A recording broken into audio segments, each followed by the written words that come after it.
I'm JR. And I'm Stacy. And this is Sparrows Under Review. At this time, right now, we have King Germ from Pod Saving My Marriage on our little bit we're doing with him for a quick little ad that we're going to throw in our show for him. So, King Germ, please tell us real quick about your new show. Thank you, JR, for calling me. Well, as far as my new show, it's kind of the same as the old show. If you're not familiar with the old show, we was previously known as the Procast, but we did some rebranding, and now we're showing people how Pod saved our marriage. It's basically, think of all your TV couples. That's what you have with me and my wife. We don't always agree. We disagree most of the time, but that's where the magic comes from. You can catch us every Friday on all DSPs. And hopefully you will come and listen and get entertained by us, and so we can show y'all how we are saving our marriage with podcasting. Ouch! Get it off the thingy.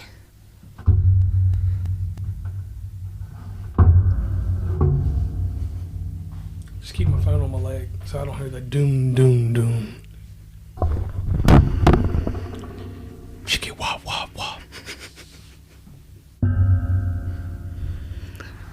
Alright, so Ant-Man and the Wasp, Quantumanium? Yeah, you ain't recording yet. Yeah, I am. No, you're not. Bet. We're 35 seconds in. Damn, this shit gonna be edited like hell. Alright, I'm JR. And I'm Stacy. And this is Sparrows Under Review. I don't know what that was about. I just felt like I felt like Michael Jackson. I was like, Shimon. And we don't know what the other sounds he makes. I swear he says Naomi when he's making some noise. He's like, Naomi. But he may not even say that. He might be saying homie or the homie. But anyway, Moonwalker and Michael Jackson for another day. So, spoiler, before we get started, we do have these new arms set up here. So, if you hear us and you hear a ding in the background, we just knocked our hand off of the arm. So, just please ignore it for a second. And I'll try to clean it up as much as I can. Right. Hopefully you won't hear anything, and this will be unneeded. All right, and I deliver a lot of monologues and stuff, but this is Marvel, so I have to give a monologue on this real quick. Whew. This phase of Marvel movies we've been in. We are in a rut. Yeah. I don't cuss very much, but these motherfucking movies, like, we haven't finished Wakanda Forever. Now, we do a family affair with Marvel movies. We generally will watch them with, you know, her dad, he likes them sometimes. He's a DC guy on the low. He really is a DC guy. He just fakes it. He fakes it with us to have something to do with us when we watch movies. So, here it goes. We watched Wakanda Forever, and then we stopped. Ant-Man is not my favorite in Marvel. Okay. I truly, genuinely will say this is, I'm not a hater or nothing, but why 3 movies? Like, because Thor got a bunch of movies? Because they're trying to tie in the multiverse, and they couldn't do that in the first 2 movies. I was confused a lot with this movie. I don't know if that's just because I don't remember a whole bunch of Marvel movies, because it is a lot of information. There are a lot of movies, and, you know, it's not something I grew up on, so it's not etched in my brain. No, me, I'm a comic book buff, so I know all this stuff. You know, I know generalizations on these guys, and I know about the East Coast and West Coast Avengers. Right. And I know about Ant-Man and the different iterations of Ant-Man, from Hank Pym to the guy that's playing him now, which we'll call Paul Rudd. You know, he's his character. So, here's the tell of the tape, and here's my story. We've been through a long time with the pandemic and watching Marvel movies. It all started between Black Widow, Shang-Chi, or I forgot the name of that movie. Actually, it was The Eternals. The Eternals. Yeah, that was a rough one. That was probably the roughest Marvel movie I'd seen, besides the second Incredible Hulk that came out. Right. And with this Ant-Man, I didn't go in with much anticipation, because we had a foul up with Wakanda Forever, which we will go back and watch. Might even watch it tonight if I got time. And going into this, I just casually turned it on yesterday evening. I laid down. I was like, I'm going to watch Ant-Man. I have nothing in life to do tonight. I'm not playing a video game. I've done played it too much. I wasn't doing anything with any of the podcasts that we have. So I was like, I'll sit at home and watch this movie. So I turn it on on our TV, and Stacy's off doing something else, and then Stacy comes in, sits down like normal. This movie, though, I noticed did not catch her attention because she was on her phone. I paid attention. I thought it had... I don't want to say it was good, but it wasn't awful. It was one of those movies where I feel like I'm going to have to watch it again. Not that I necessarily want to watch it again, but I have to watch it again because I know I missed something and I didn't understand something that was going on. I can go with that. Now, I think the acting was good in it. I'm not going to take away from the acting, but generally I'm just kind of like, eh. Now, I'm going to tie you guys into something that is my pet peeve with Marvel, and it may be your pet peeve with Marvel, and if you want to go into detail further, we're going to be releasing another Marvel Why Part 2 episode at some point on one of the other podcasts or either on this podcast. So here's the deal. If you do not watch the Marvel television shows now along with the movies, you are lost. Because you're not going to know what's going on, and you're going to ask a lot of questions, and you're going to be 100% confused. Right. And it's a lot of information if you try to start from the beginning to catch up. 31 movies. Yeah.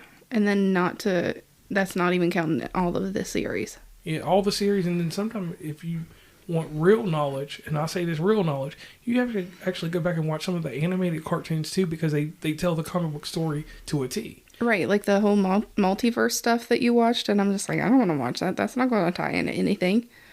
But you were saying it tied into this movie a little bit, right? Right.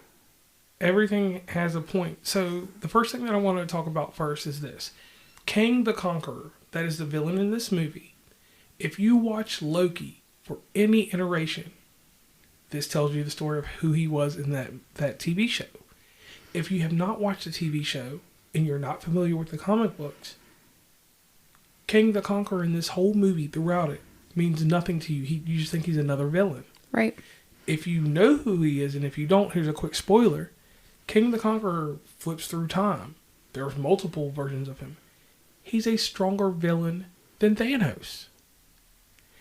Now, is that personal opinion or is that well known? That's well known. Okay. I just had to throw that in there, you know. And even if you don't know, you figured this out through the movie, because at the very end, this movie tells you a lot about Kang the Conqueror. And that's where the movie got disheartening for me. Because me knowing the character and playing out all this time I've spent inside the Marvel Cinematic Universe, Kang the Conqueror could have been out there a long time ago, and none of this... He could have stopped the whole Thanos thing, because he bends time, flips time, and goes through But why would he want to stop another villain? True. But my thing is, why did it take so long for all these Avengers to defeat Thanos? But it was a quick snap of your fingers. It made it feel like they were able to, I don't want to say defeat him, because we don't know that they really defeated him. But in a sense, you know, Ant-Man and Wasp and daughter defeated Kang? Yes. Is that what is Kang? Kang the Conqueror. Yeah. So, not going into too much detail, like I always say, the movie is something that I'll tell anybody that's a superhero Marvel buff. 31 movies in, go see the movie, because it's going to explain a story that you don't know. Right, and I think if you're a follower, you're definitely throw it in your mix, because you're going to miss something for another show. But just like with the fanfare around these movies, I wouldn't have wasted my time going to a movie theater to see this. I didn't waste my time. Because when it came out, I was kind of hyped. I was like, oh, let's go see Ant-Man. Then I said no. Right. It was one of the ones where I'm just like, I don't really want to go.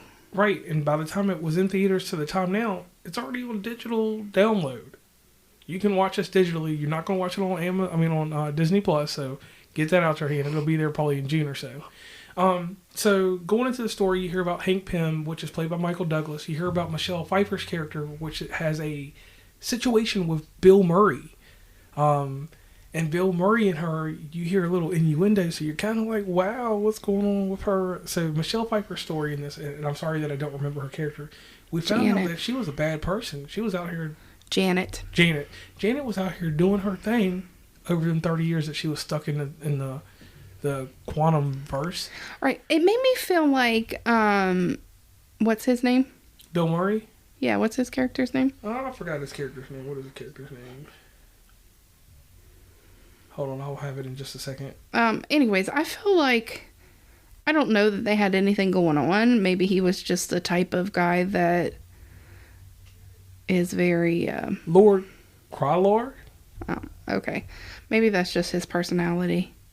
Like, you know how some people talk and it's always an innuendo when they speak and there's nothing going on? I feel like that's what I got more out of his character.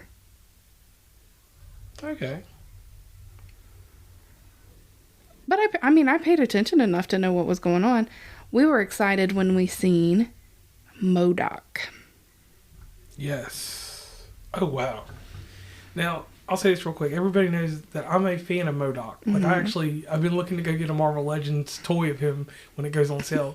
And I watched his limited series that was on Hulu. Yep. And you watched it with me, so you learned. I sat there with you and tried to pay attention. Right. So you kind of got a drift of what he's supposed to look like. Yeah. When we seen MODOK, now MODOK was funny in this movie. I will say that is comic relief, no doubt. There was a lot of that in this movie. It was and that's the thing I'll say about Paul Rudd. He's a good comedian. It's a big head with some baby legs and baby arms. Right, but that's what I expected. When I seen MODOK, that is completely what I expected. You weren't that impressed with it. Like, I feel like you thought he was going to be more cartoony. Right. I wanted him to be more computer-like. Yeah. And it was like a real dude's head. And they even showed his little body when they put him in the thing when King made him. So I'll say that part of the movie, definitely check it out and see MODOK, because MODOK plays a part in this. And I will say he grew on me after I seen it. Yeah. Because at first I was like, what the fuck? Right. I enjoyed his character. Yeah, MODOK was a comic relief. So was the daughter, Cassie. Yeah. She moved around. Well, she was a little sympathetic to certain things, but she moved around good. And Hank Pym with the ants. Yeah. That was... I think that, like, as an overall whole, it's hard to, like, support the movie type thing. It's, like, kind of like, okay. It's whatever as a whole. But when you stop and you remember those little funny things, it's like, oh, okay, yeah, that's what happens. And you get a little excited about that little part. And I think that's what draws me in to be interested in maybe going back and watching it again. Okay.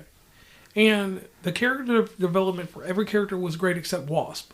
Wasp was a waste of hot air in this movie. Yeah. And, okay.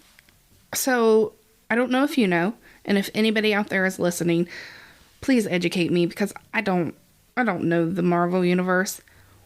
So, Ant-Man can grow and shrink. Can Wasp only shrink? Why can't she grow?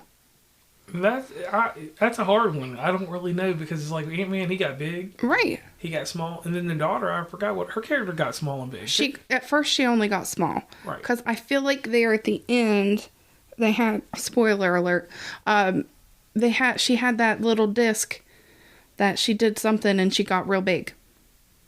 And the way that I perceived it was that that was the first time she ever got any type of largeness to her. Okay. And I can run with that. So like I said, if anybody out there knows why it's that way, or if that's just how why her character was built like that, please let me know, because in all honesty, I have no idea. And the thing was, there was zero character development or build up for her. She was just arguing with her mom, like... But that's expected in the third set of the movie. Like, I don't expect, like, if we're on, let me use this as an example. We're on the third movie in Twilight. I don't expect to see that type of thing out of these characters, because their personalities and stuff like that are already developed. Okay. Because didn't they have... The second movie of theirs was Ant-Man and Wasp, and they kind of developed her character there? Slightly. Oh, okay. So here's my hang-ups and Yeah. here's my argument. Back to that. This And, movie, and it's all out of curiosity. Right. I'm just trying to. right? Yeah. And I'm just throwing this out there so that it can Right. you can all relate to me. I hope. All right. So this movie is based on the problems that her mother created in the quantum verse. Right. Then, at the very beginning of this movie, we get shrouded with secrecy because she was real quick trying to stop Cassie from doing whatever she was doing that got him sucked into the quantum verse. So I was like, Wasp was there in this movie, and she had little ad libs here and there. She threw little jabs at her mom, different little things trying to figure out what was going on. But we didn't get any closure because, you know, that time that they were apart from each other, she went a long time without her mom. Right. And she was just there with her dad, Hank Pym, and, you know... And I think that's kind of where I'm lost.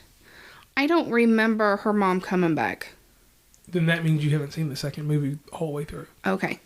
So that may just be a rewatch that we Yeah. need to do. Okay. And if you do that, it'll tie in and you'll understand more of why I feel the way I do. Okay. Like, we didn't get the conflict resolved between them two. Okay. All you did was find out more about Janet's past. It was basically, this movie was like, hey, let's tell Janet's story and where her foul up, or excuse my language, her fuck up was in helping Kang. Okay.